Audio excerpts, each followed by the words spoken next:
Doing the will of God, according to people like the Apostle Paul and others who led the early church, involved knowing Christ and Him crucified. Offering up your life to God as a living sacrifice. Uniting yourself to Jesus and His great saving mission. Finding your ultimate identity in Jesus Christ and not in the world. These kinds of ideas would have completely burst the bubbles of people who found their identity in the family unit. That's not to say, again, that family is a bad thing. It's a good thing. But a good thing, when misplaced on our priority list, can become an idol. A good thing, if it's placed where only God belongs, where only God should be, becomes an idol that eventually will let us down. It becomes a religion that we need to lose if we're going to be united to our true created purpose. And I'll give you an example of this from my own life. All my life, I wanted to have a happy, healthy family. I remember being as young as 5 years old and dreaming that one day I would fall in love and get married and raise a family. And I found my identity in this great future hope and vision. Unfortunately, in my college years, I let that identity completely consume me. I placed that desire for family in a place that only God belonged. And as a result, I made some very bad relationship choices that ended up costing me 8 years of my life and ruined almost every single good friendship that I ever had. I had essentially created a false religion for myself centered around a misplaced desire for family that almost cost me everything. Most of us here probably have similar stories, or we know other people with similar stories. But thanks be to God, because Jesus Christ entered into that picture and He gave me a great lesson in losing my religion.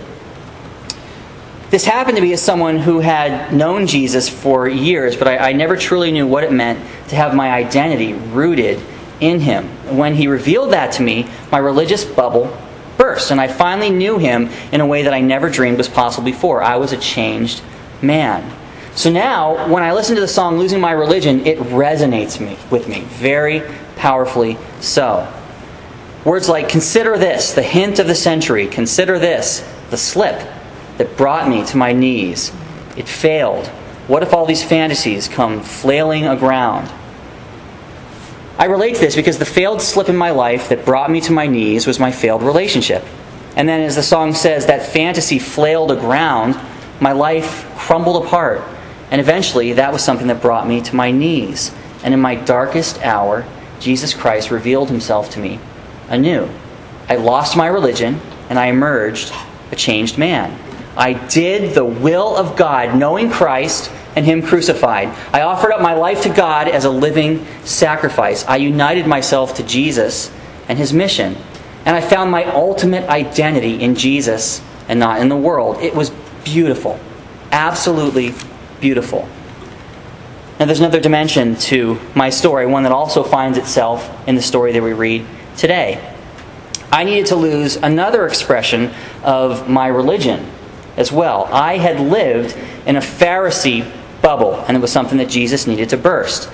The Pharisees were this Jewish religious group. They were leaders during the time of Christ. They passionately believed and taught that in order to do the will of God, you needed to obey all of His laws. And they were so afraid of accidentally breaking one of God's laws, they created all kinds of extra laws to prevent you from breaking the laws of God. And then they created more laws to prevent you from breaking the laws that would cause you to break the laws of God. They just kept going on and on and on and on. It was called fencing the table, or fencing the law.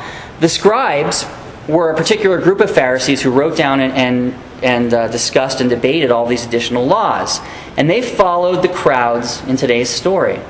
When they see Jesus, they dislike what He says so much, they accuse Him of being possessed by the prince of demons, by Beelzebub. And you have to understand, part of Jesus' mission involved going to the outcasts of society and bringing them good news, showing them how they can be made right with God. Such a message completely threatened the bubble in which the scribes and the Pharisees lived and breathed. For them, if you wanted to do the will of God, you had to stay away from anyone that wasn't also actively doing the will of God. Otherwise, you weren't doing the will of God. So if you associated with evil people, that meant you were evil.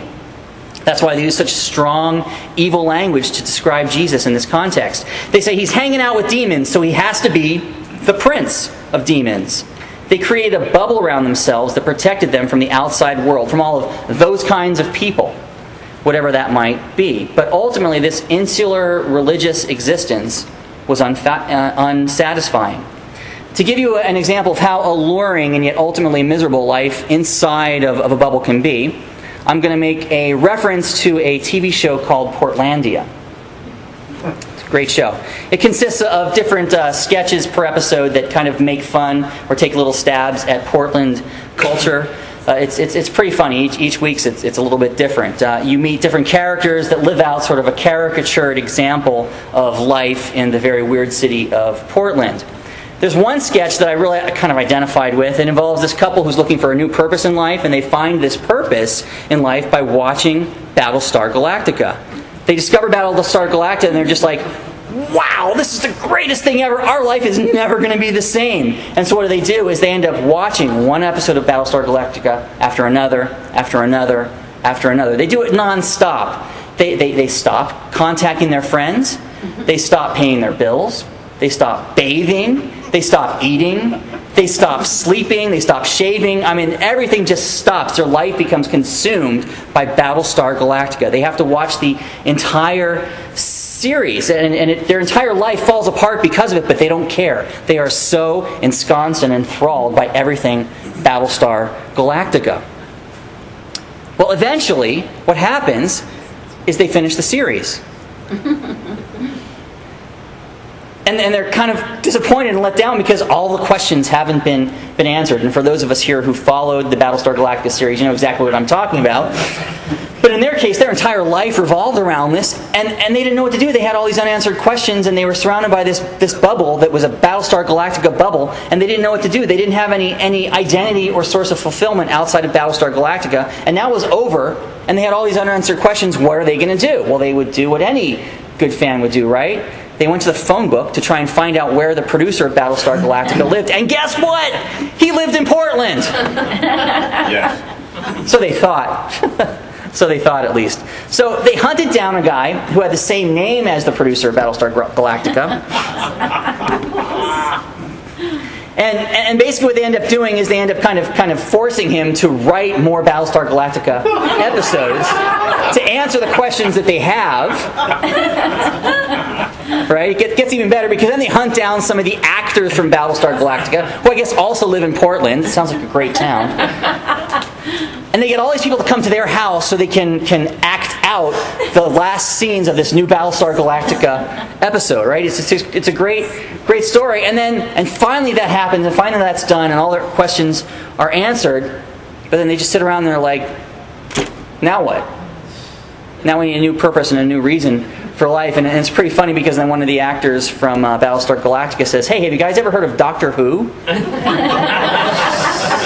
Which, for those of you who know, Doctor Who has been going on for like 45 years. Battlestar Galactica had about a 5-year run. So they have 45 years worth of episodes to watch for Doctor Who in order to find their new identity. So they switch from one bubble, the Battlestar Galactica bubble, into the Doctor Who bubble. And that's where they find their identity and their purpose. And that's how the sketch kind of ends.